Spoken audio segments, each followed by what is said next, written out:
segment is called Self-Esteem and Manhood. And I have joining me Cameron Jones, also known as Bud, Rashawn Waddell, and Nigel Ward. And joining us virtually is Ernie Timmons. All right, so you guys know that when I initially start out, I do the luggage demonstration. So if you guys have been following me, you know that the luggage represents the internal luggage that we carry and things that we tote around with us. And so these guys have been very obedient and decided to participate with me with the luggage demonstration. And so as always, I'm going to go first. Even though I am not a man, I'm going to give my female perspective of what I think that manhood is. And I'm going to start with the positive. All right, so the strength of manhood. Make sure this is involved. All right. So can you guys see this? This is like a stone or a rock. And so, as I was describing this earlier, I said that I chose this stone because for me, a representation of manhood is my dad. And he is sturdy, immovable, and a rock for his entire family. So that's what manhood represents to me. All right, so I'm going to let you guys go around with your positive. Who wants to go first? All right, Ernie, I'm going to let you go first since you're virtual. Okay, so I just want to make sure that I have this correct. I am to display an object that speaks to the strength of a man or myself? Yes. Okay. What I have, ladies and gentlemen, I have my sword, the word, my Bible. For me personally, and I believe for men in general, I think it's a good blueprint of not only how a man should be, but what a man is, where a man comes from, and kind of a playbook of how to maneuver out here. Thank you for that, Ernie. All right. Right.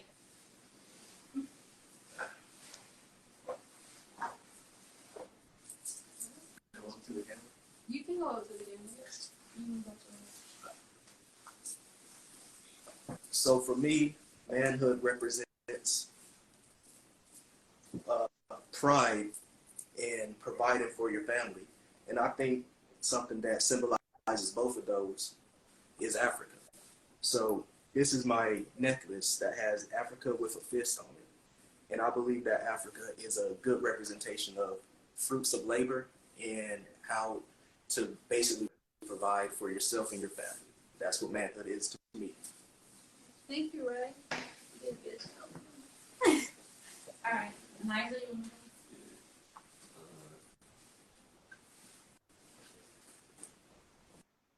Or something kind of similar to yours, like a rock kind of, that represents like the strength and manhood and how men are supposed to like take the lead and provide for their families and others in general. And yeah, I felt like a tiki rock, and it's a spiritual meaning like to watch over people and watch over others anywhere, anytime. Nigel and I were on the same page. You see? Great minds.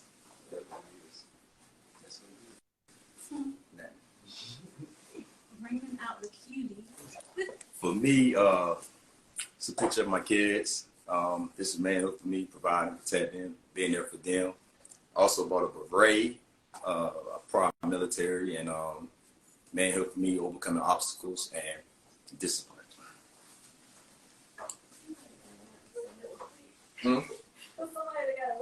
I said it quickly. All right. I'll talk more. All right. So we all went over the strength of manhood and our symbolic items that we carry. And so now I'm going to go over maybe some of, I don't want to say weaknesses, but some of the weights of manhood. And so I brought a mask. Okay?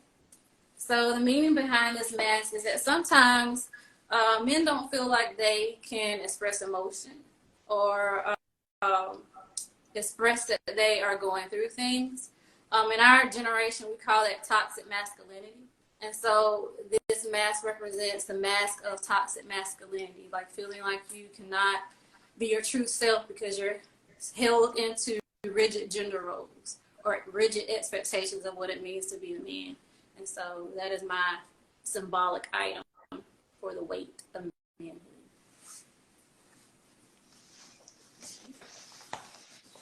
Okay, what I have for the weight of a man is scale, because I believe all the weight is on a man. Now, granted, there's other people that you can have supporting you and holding up or carrying that weight, but at the end of the day, it's only you, that man, that person, that individual that's, being reflected when you look in the mirror. So at the end of the day, it's the weight that we all have to carry. Though it may be burdened and heavy, think not in doing so. So I just believe that as a man, we first have to look at ourselves and carrying all the weight before we start pointing fingers and saying whatever about others. Just understand that though it may seem like a negative, it hurts. And it's kind of going back to something that was earlier said about, we may not discuss that. Just knowing that as a man, I believe that with the territory comes the weight that we have to carry. Thank you, Ernie.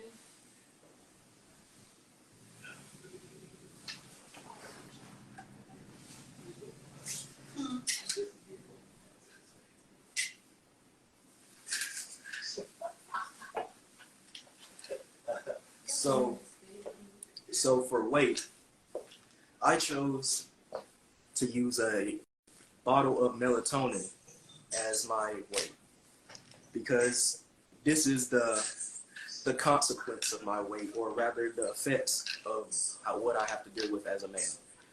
So yeah, I have to take these in order to feel somewhat human again.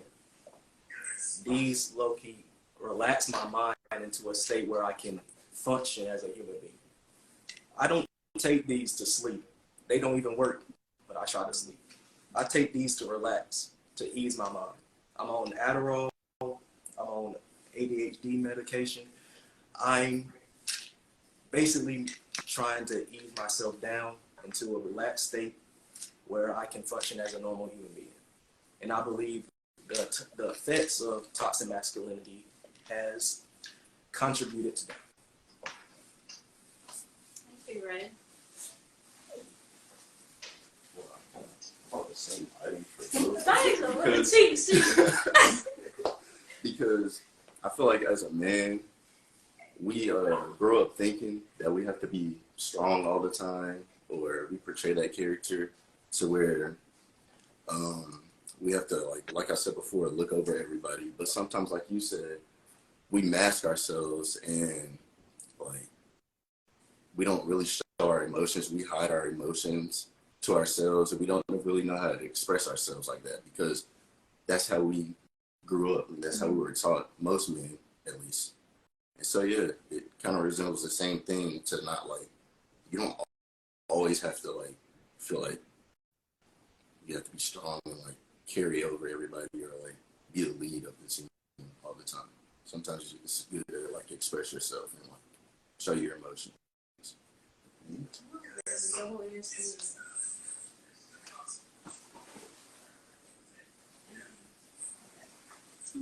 For mine, it's my daughters again, and the reason why I say it goes hand in hand with toxic masculinity because once you have kids, especially females, being able to show that softer side, to show that emotion, to show that's what's it's kind of like finding that balance, being that tough guy, that provider, that alpha, that leader, but also being the caring person to show emotions and to boost them in the ways in which they need to be boosted while still feeling as though you're a man. Thank you for the transparency.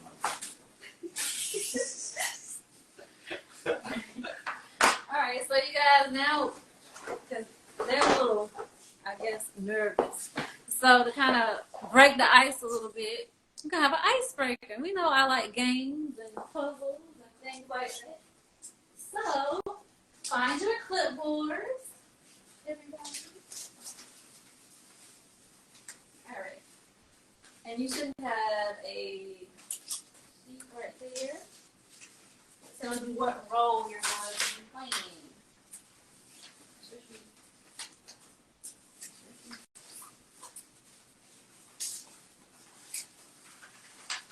All right, what is your role say?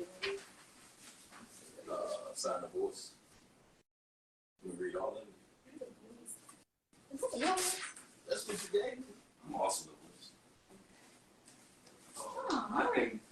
I am the voice because it actually says the voice. No, yeah, you're the voice because it says the voice. You will be assigned a voice, so you're the one completing the book. All right. So what did yours say? You be assigned a voice.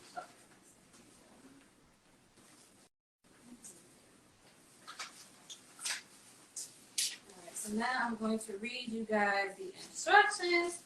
So you have been provided with an envelope. You will find puzzle pieces inside of your envelope. You have 2 minutes to complete as much of the puzzle as possible. So Ernie, do you have a timer with you? Because you'll be our person keeping the time, or our observer. So you will be assigned a voice. So Rashawn, you're going to be the voice for Nigel. I get to be the voice for you. Oh. All right. Your voice is a person who will say, chant, shout, or whisper different types of thoughts to you while you are completing your puzzle. Pay attention to what your thoughts are while completing the puzzle and how you feel while completing the puzzle. And pay attention to your physical reactions. So if your heart is racing, if you get feeling frustrated, if you're feeling hot, pay attention to those things. All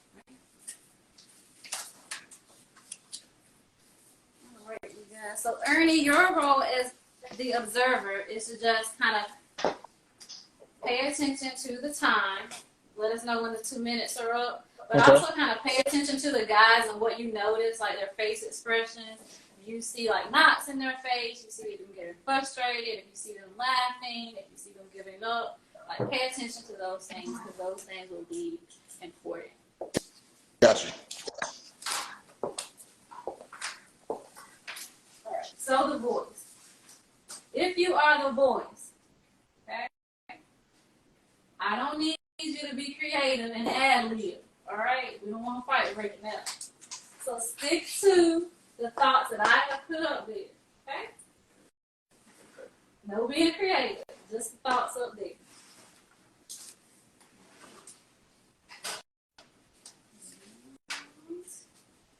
Open up your envelopes. I think I can keep track of the time, Ernie. So I'm going to keep track of the time, Ernie, and you can just observe their reaction. Okay. Smaller select. No, Right. Yeah.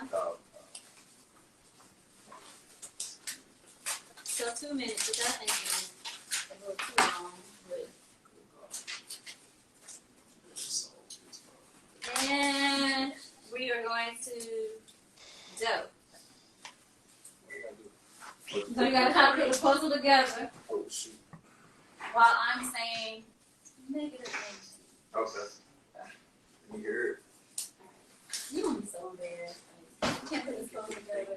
You know I hate puzzles, bro. Oh my god. Just give up. You're hopeless. Come on. Yeah, you can do this. I'll just add this to the list of things and not do. This activity is so stressful. Life is already stressful enough. This is dumb. What is the point of this?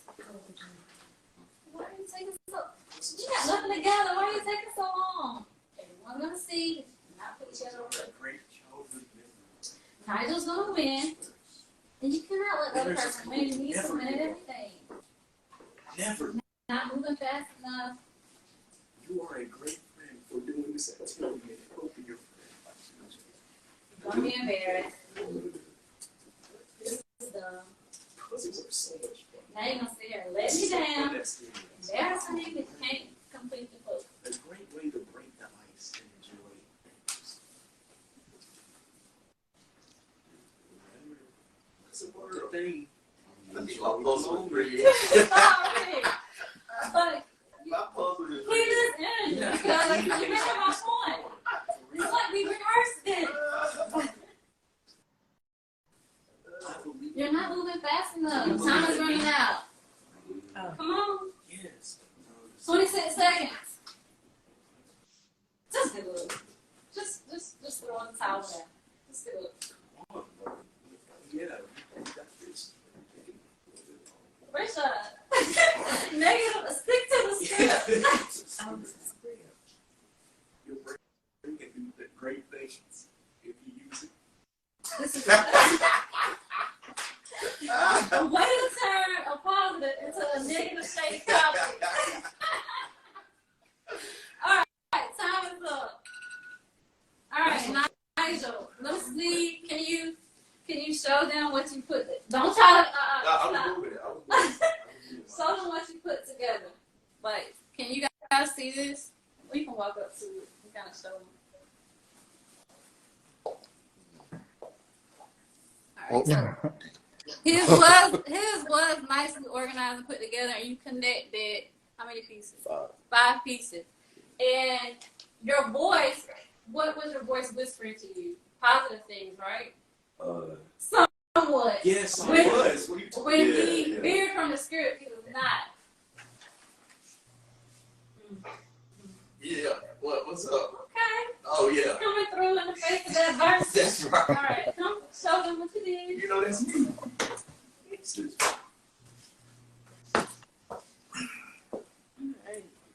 So, Bud, even in the midst of me saying negative things to you, you were able to connect some pieces. 6 to be exact. Yeah, but you were struggling. But you know I hate puzzles. Puzzles But is not my thing. You did organize it a little bit. Yeah. It was It was. all over the place. It was. All right. Have a seat, gentlemen. Thank you for participating. I have some follow-up questions, but first, Ernie, what did you observe? I observed some laughing. There was some humor there. I saw people energized, kind of like really focused and deep thought, working on getting it done, and then a little kind of puzzled a little bit about it. All right. So you guys know I'm all about symbolism. So this activity is symbolic of your thought life. So one of the things that I want to say or kind of emphasize is that the participants were asked to complete a puzzle, right? They were given the same instructions. You heard me give them the instructions. And each puzzle was 16 pieces, okay? So it wasn't any more than the other. It wasn't reading. It was 16 pieces. Same situation for each of the participants. Same instructions. Same number of pieces. Same environment. So what was different? What helped Nigel to be more organized and my friend over here to be just like in disarray? The thoughts. So the thoughts or core beliefs of the participants were different.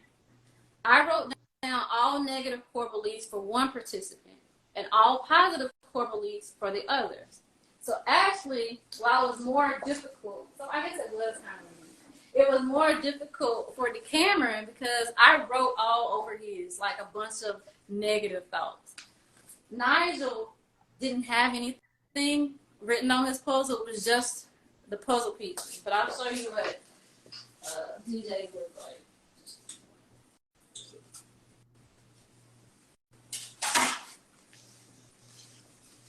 So you'll see on his, I wrote a whole bunch of crap. Like,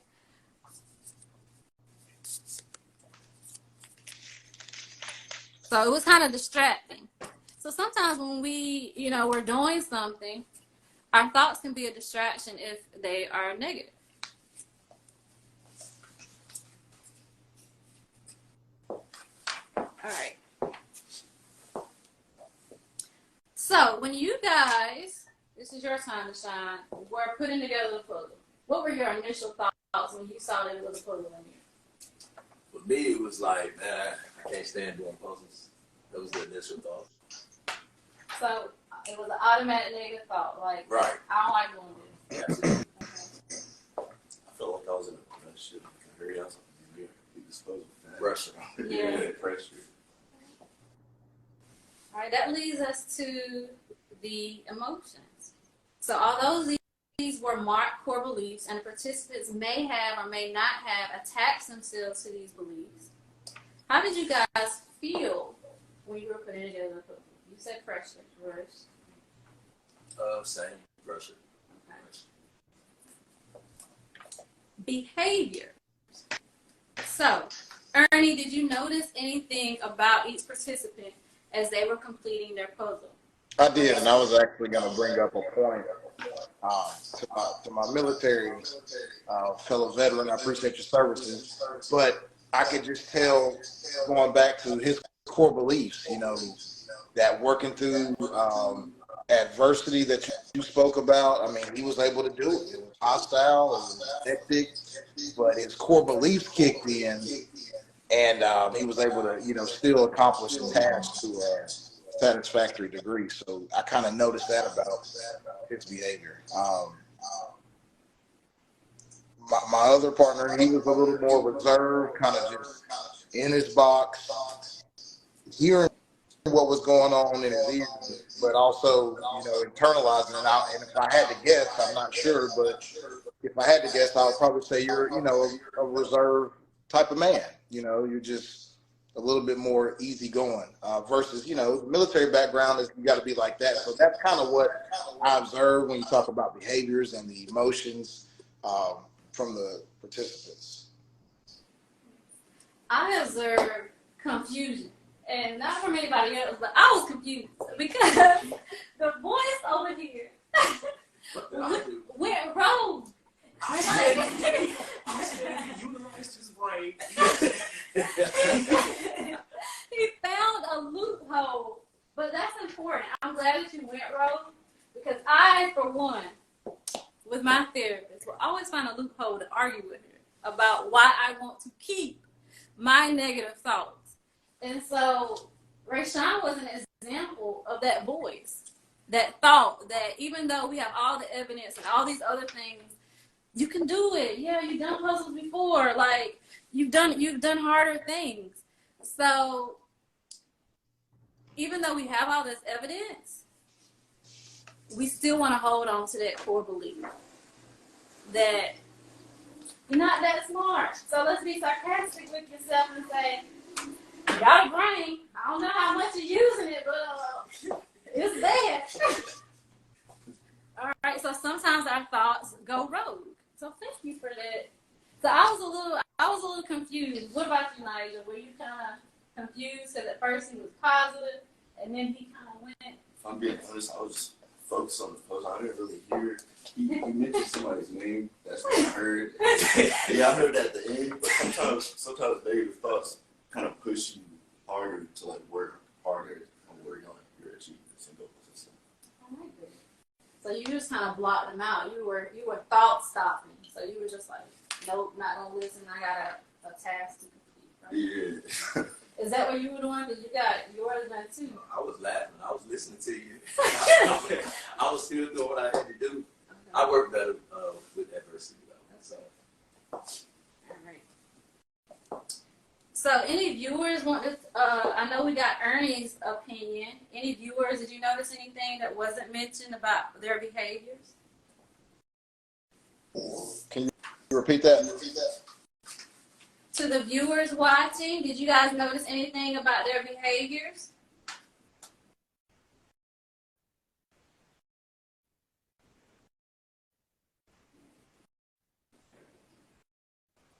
So what I wanted to kind of point out, same situation. So people who can come from the same background, if you ever wonder, like you grew up in a household where your sibling were raised the same way, but they responded differently to a situation than you did, or the outcome was different. That's because of the beliefs and the thoughts and the perspectives that we attach to it. And so thoughts, emotions, and behavior are kind of like a triangle. So they're connected. So what happens, there's a situation, and you think something about the situation. Once you produce the thought, then you feel a way about it. And so your initial thought was, you don't like puzzles, right? Right. Your initial thought was, this feels gross. Right? So then your feeling that followed, I don't like puzzles. What was your immediate feeling? Just challenge. I mean, I don't like puzzles, so. Okay, so you feel challenged. Right. I would say the same way, challenge, pressure. Yeah. But the negative thoughts help me though. Okay, so as a result of feeling challenged, Mm-hmm. you were motivated to get that done. Right. Could Right? you even tell me I could? Yeah. So you see how your thoughts, the emotions, and behaviors were all connected. Absolutely. So what if your feeling from I don't do puzzles was I'm just not gonna try. I'm just gonna give up. How do you think you would have responded? I know you're not gonna give up. Right. So think outside the box. If you wanted to give up, how do you think you would have responded? I don't know. That's a tough question. I couldn't picture myself wanting to give up. Next person. I see you. I'm being Nice. honest. Why give up? I feel like I would have responded like more to what he was saying towards me. Instead of focusing on the puzzle, I would have been focused more on his words. That's true. Yeah. Thank you guys for participating in this. Alright.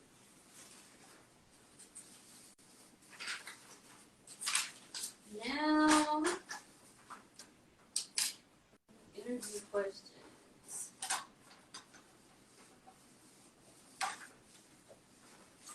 Alright, guys. So I'm gonna switch and mix it up a little bit. It's the same about me. I'm not a lady. This is self-esteem and manhood, and I am. All right. I'm gonna start out with question 11 because it is for the fathers. And Ernie, you're a father. DJ, you're a father. So, to the fathers, why do you think it is important for your child or your children to have a healthy self-esteem? Ernie, let's let you go first. No, he can go. I defer that. He was ready. You said why? Why do you think it is important for your children to have a healthy self-esteem? The way you view yourself, your self-esteem, it determines everything. The decisions you make, how far you push yourself, how good you take care of yourself. So I think the self-esteem is like a basic building block of an individual. So it matters a lot. The younger they are, adolescents as they grow into adulthood. So this is like a double question. Do you feel pressure as a parent to raise a child with a healthy self-esteem in today's climate or culture? No. I do feel like there's more distractions for them, for social media, things like that. But I don't feel pressure. I never had one.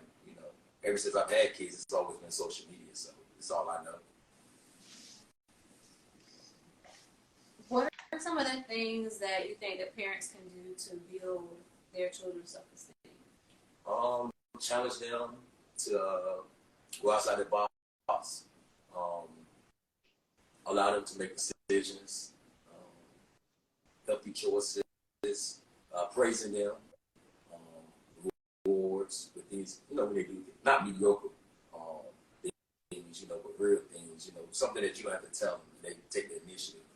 That builds that self-esteem, like, I'm doing something right. Other things they can do, help clean around the house, wash dishes, stuff like that. Just things where they can feel confident in small daily tasks, which is compounded to bigger things over time. I would say another thing, not to disclose your personal stuff, but I just want to kind of praise you without telling your business, like support. Yes. Like when we were talking about your child had went through something, Right. you were like all up in it, and you were supporting them, and you were looking at her evidence Right. and following through with it. And I think like for a child, that really builds their self-esteem because your parents are your first support system. Absolutely. And so you feel if you don't feel heard by your parents, that becomes a core belief. Like no one's gonna listen to me, no one's gonna believe me. And so right there, you gave her a positive core belief that I'm going to be heard. Right. Like my thoughts are valid, my needs are valid, and so like supporting your child and being an advocate for your child is a way to boost their self-esteem. Absolutely. And going to bat for them. Mm-hmm. You know they're right. Protecting them from harm and stuff. Of course. I agree. Kudos to you, bud. All right. Ernie, same question. Why do you think it's important for your child to have a healthy self-esteem? Well, again, it's step one. Everything we do, it always starts with self. It's gonna go back to self, whether it's something you're doing with a partner, a small group, a team, whatever the numbers may be. I mean, you are one of the whatever. So self is highly important. And it involves everything we do from the time we rise in the morning to the time we, lay down and go to sleep. It has something to do with self. So I do think it's, mission critical for your child to have a healthy self-esteem. Do you feel pressure as a parent to raise a child with a healthy self-esteem in today's climate or culture? I wouldn't necessarily use the word pressure because to me, pressure is like ongoing. It's like all the time. Have there been moments where it was pressure? Yes, most definitely. But I just look at it like a heightened sense of responsibility in today's climate. Let's just face the facts. When we were kids, and I am a little older, we could go outside, parents could be cooking dinner or, even sitting down like we are watching TV, knowing that, hey, my child is okay next door or in the neighborhood. Whereas in today's time, just with the climate of our culture, our world, and especially if you're in different regions, urban versus rural, suburban, it is,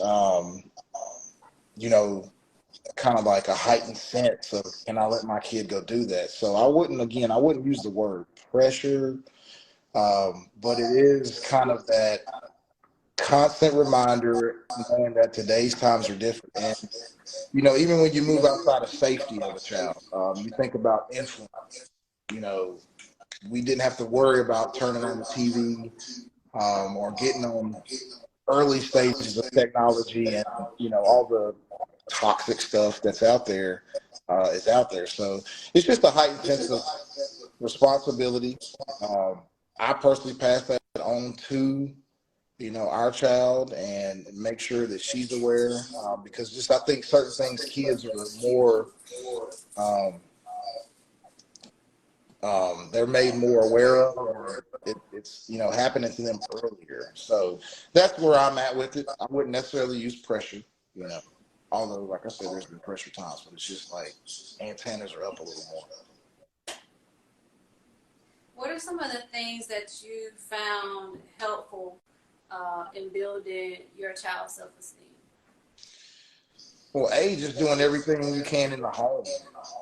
Everything I believe starts at home, schools at home, churches at home, how you act is at home. So just making sure like, hey, that to me is like an elective course. So we shouldn't get a bad grade in that class, because you have your closest support, your comfort, it's your natural setting. So we're just making sure we're doing everything there. So, outside of that, next we want to make sure, hey, we're doing what we can in school that we're supposed to. Let's get involved in extracurricular activities. I'm a big, believer in those types of things in the school setting.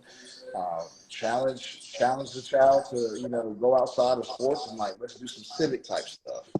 Because now that's getting you better prepared as a person. And then outside of that, what can we do in the community? What are hobbies and skills that we know you have that we can get you involved in?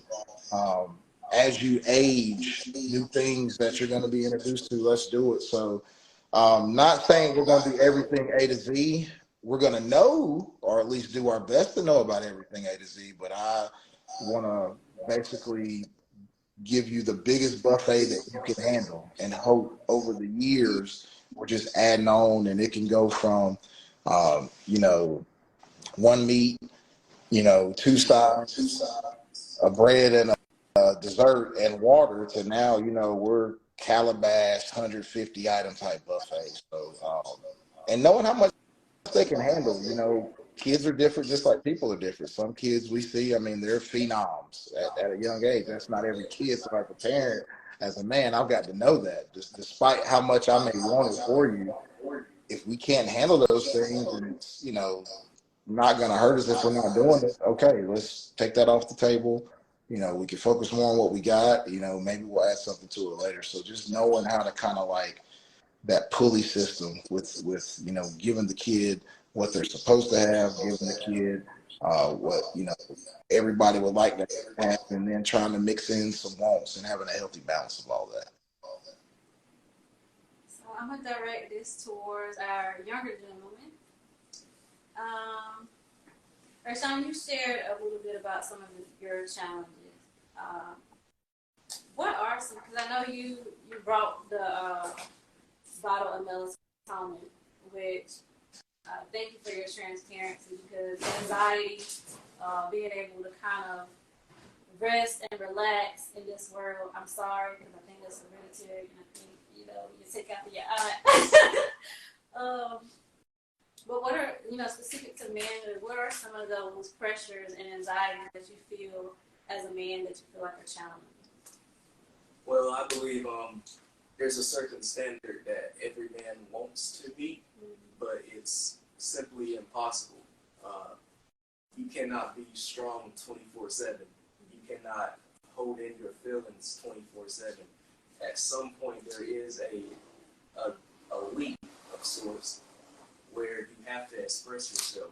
And for many men, it comes through violence, it comes through anger, and it comes through a lot of rage that's been pent up for years upon years.